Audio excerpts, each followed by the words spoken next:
Who Shot the Gun? Part 1. It was supposed to be the happiest day of Daniel and Sarah's lives. After a beautiful church wedding, family and friends gathered at a luxurious reception hall to Much celebrate love. with the We newly celebrate married you couple. both.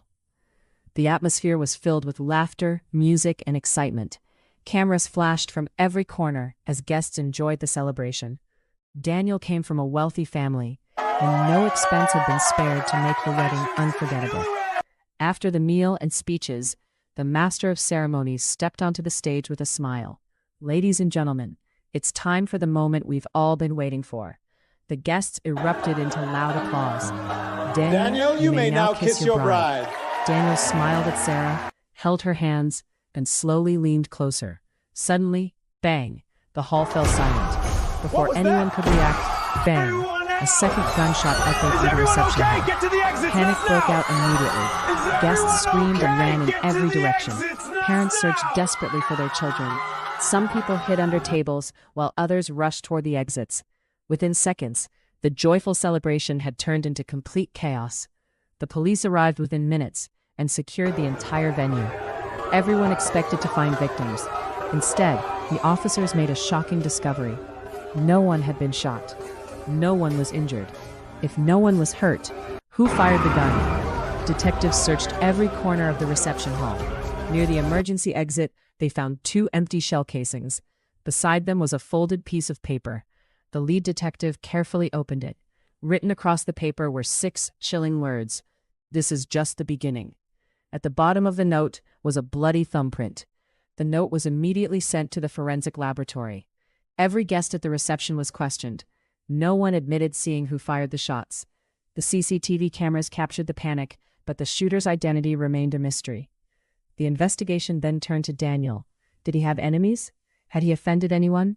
Was someone settling an old score? Police investigated his business dealings. Nothing. They searched through his university records. Nothing. They questioned his friends and former classmates. Still nothing. Sarah's background was also investigated. Again, nothing. 4 days passed without a single breakthrough. Then, on the 5th day, one of Daniel's closest university friends walked quietly into the police station. He looked troubled. "I need to speak with the lead detective," he said. Moments later, he was ushered into the detective's office. The detective looked at him and asked, "What brings you here?" The young man lowered his head. "I've been afraid to come forward, but after hearing about the note, I believe I know why someone would want to ruin Daniel's wedding." The detective leaned forward. "What do you mean?"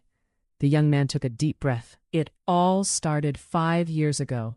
It was supposed to be an innocent April Fool joke." The young man's voice cracked. He tried to continue, but the words refused to come out. Suddenly, he burst into uncontrollable tears. His shoulders shook as years of buried pain came rushing back. The detective quietly slid a box of tissues across the desk. He waited patiently. After several moments, the young man wiped his eyes and struggled to compose himself. He took a long, shaky breath. 5 years ago. There were 4 of us. Daniel, Frank, myself, and someone whose name I'm not ready to mention. The detective wrote the 3 names into his notebook. Then he looked up. "Lead detective. Who were you?" A faint smile crossed the young man's face, the smile of someone remembering happier days. "Back in university, everyone knew us. People called us the Unbreakables. We did almost everything together. We studied together, ate together, laughed together, dreamed together. We were always at the top of our classes. Lecturers admired our dedication. Students respected us. Many wanted to join our circle. Some tried to become our friends. Others were jealous and tried to tear us apart. But nothing worked. We trusted one another like brothers." He paused and looked at Daniel's wedding photograph on the detective's desk. A tear rolled down his cheek. "I truly believed nothing could ever break us." The room fell silent. Even the detective stopped writing. Then came April Fool's Day, the day that changed everything. He closed his eyes. His hands trembled again. None of us knew that one joke would destroy our friendship forever. The detective leaned forward. "Lead detective, what happened that day?" The young man slowly opened his eyes. He stared into the distance, as if reliving the memory. His lips parted. But before he could answer, suddenly, the detective's phone vibrated loudly on the desk. Fade to black. Narrator. Who is calling the lead detective? What urgent news could interrupt the most important testimony in the case? And what really happened on that April Fool's Day, 5 years ago?